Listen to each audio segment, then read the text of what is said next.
د اختر ورځ وه نبی علیه الصلاة والسلام د اختر مانځلو ته عیدګاه ته په لاره باندې تېرېږي ماشومان لوبې کوي یو ماشوم دی په زړو کپړو کې په زوړ پیزار کې سیټ ته ولاړ دی د ماشومانو سره لوبې نه کوي نورو ماشومانو نوي کپړې اغوستي د اختر ورځ د خوشحالۍ کوي لوبې کوي نبی علیه السلام دغه بچی راوغوښت د ماشوم وي بچیه راشه چې هغه راغی وایي دا واړه لوبې کوي او ته ورسره لوبې نه کوې ولې خفه سیټ ته ولاړ یې او بل هغوی نوې کپړې اچولي تا خو زړې کپړې اچولي ولې دې کپړې نه دي بدل کړي د اختر ورځ نه ده هغه ماشوم ورته وایي د الله محبوبه د هغې پلاران دي او زما پلار نشته دی پلار دې څه شو ولې د الله محبوبه هغه ستا سره په پلانکۍ غذا کې شهید شوی دی که نه پلانکۍ غذا کې زما پلار شهید شوی زما پلار نشته دی نبی علیه السلام په دغ کې ځای کې ودرېدو او دا ماشومې مې د ګوتې نه ونیو او ځان سره یې کور ته را روان کړو چې کور ته یې راوستو عایشه بیبي ته فرمایي وایي عایشه دا یتیم دی دی علم به و دی پاک کا او د خپلې لور کره سوال جواب ولیکل د فاطمه رضی الله تعالی عنها کره وایي د حسنینو د عمر یو ماشوم دی یتیم دی که په حسنینو کې د چا نوي کپړې مونږ کره یې راولېږه نو عایشه بیبي علم به او فاطمه رضی الله تعالی عنها په حسنینو کې د یو تن کپړې راوړي او نبی علیه السلام ورته هغه کپړې واغوستلې چې کله یې سنبال کو که نه نبی علیه السلام ورته فرمایي وایي بچیه زه چې ځو مانځله اوس اوس صحابه کرام د نبی علیه السلام په انتظار دي په عیدګاه کې ښه چې نبی علیه السلام خو ناوخته کو مانځله رانغی نبی علیه السلام د ځان سره یتیم د ګوتې نه نیولی او روان کړی دی نو دا ماشوم ورته وایي وایي د الله پاکه پیغمبره زه مې هم پلار دغه شانتې تیارولم او بیا به یې داسې د ګوتې نه نیولی وم عیدګاه ته به یې بوستمه خو د الله پاکه پیغمبره چې زه به د هغه سره تلم هغه به زه په خپله اوږه اخیستی وم او تاسو د ګوتې نه نیولی یم هغه به زه په خپله اوږه اخیستی وم عیدګاه ته به یې د ځان سره بوستم او تا د ګوتې نه نیولی یم او روان کړی دی ما نبي علیه الصلاة والسلام ورته د لار په منځ کې کښېناستو وایي بچې زما اوږو ته راوخېږه زما اوږو ته راوخېږه نو دغه یتیم یې په خپلو اوږو واخیستو نو دا ماشوم د نبي علیه السلام په اوږو ناست دی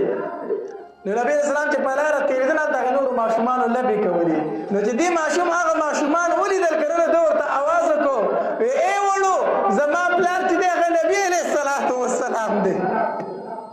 زما پلار څوک دی نبی علیه الصلاة والسلام دی د ماشومانو د نبی علیه السلام سره دومره مینه وه چې په هغې ماشومانو کې یو ماشوم بې اختیار اواز وکړو وی کاش چې زما پلار هم شهید شوی وی چې نن زما پلار نبی علیه السلام ګرځېدلی وی دا د ماشومانو د نبی علیه السلام سره مینه وه کاش چې زما پلار هم شهید شوی وی چې نن مې نبی علیه السلام پلار سوی ګرځېدلی دی دغه یتیم نبی علیه السلام بوست او عیدګاه ته صحابه کرام په انتظار دي چې نبی علیه السلام ولې ناوخته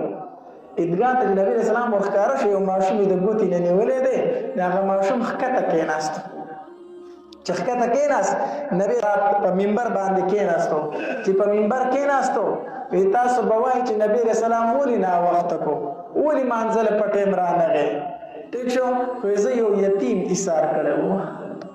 زه یو یتیم ایثار کړی وم او بیا هغه ماشوم یې راوغوښتې بچې ته دغلته مه کښېنه ته ما خواله راکړه هغه ماشوم یې راوغوښته او د ځان سره یې په منبر باندې کښېنو او نبي علیه السلام صحابه کرامو ته وفرمایل وی انا وکافر الیتیم هکذا فی الجنه زو او د یتیم کفالت کوونکې به په جنت کې دغه شانتي دا دوه ګوتې داسې کړي چا چې د یتیم کفالت کړی دی هغه به زما سره په جنت کې دغه شانتي یو ځای پاتې کېږي یو ځای پاتې کېږي اختر را روان دی مونږ به خپلو بچو له جامې اغوستي مونږ به خپلو بچو له نوي پیزارونه اغوستي مونږ به ورته دا مولي چې هلکه په ټیم باندې ټوکې واله وروسته بیا ټیلران نه جوړوي کپړې مخکې واله داسې خو کړي که نه دي کړي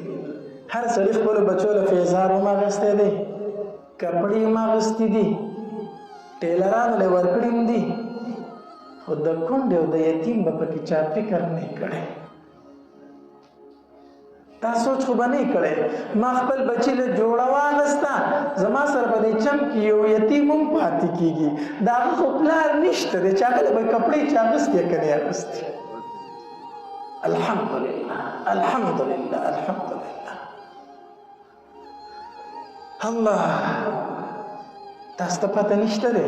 ما ته ټلیفونونه کېږي زه د دوی معاشرې نه ډېر خبر یم ما ته وایي مولانا صاحب خاوند مې وفات شوی دی واړه واړه بچي مې دي کونډی ما بار چاته څه ویلی نه شم ځان راته بدې ښکاري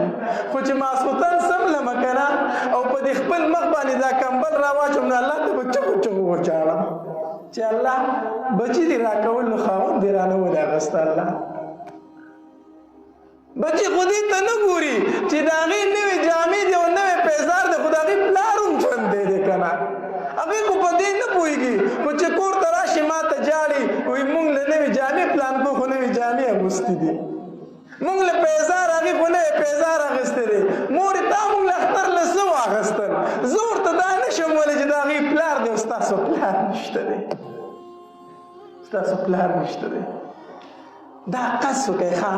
دا په دې ټیم کې دا قص وکئ چې یتیم بچی غریب بچی مسکین بچی دا به د خپل بچي سره یو شان جوړوم په ورځې د اختر انشاءالله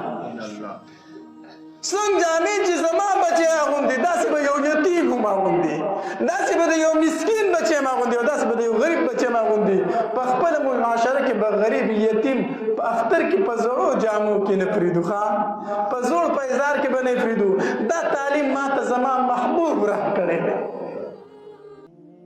داسې ښایسته بیانات اورېدلو دپاره زموږ د یوټیوب چینل واجد اسلامیک سټوډیو سبسکرایب کړئ په دې به تاسو ته انشاءالله العزیز ښایسته واقعګانې او بیانات میلاویږي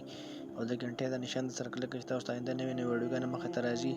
او د خپلو ملګرو سره لازم د ثواب په نیت باندې شریک کړئ. والسلام ډېره مننه.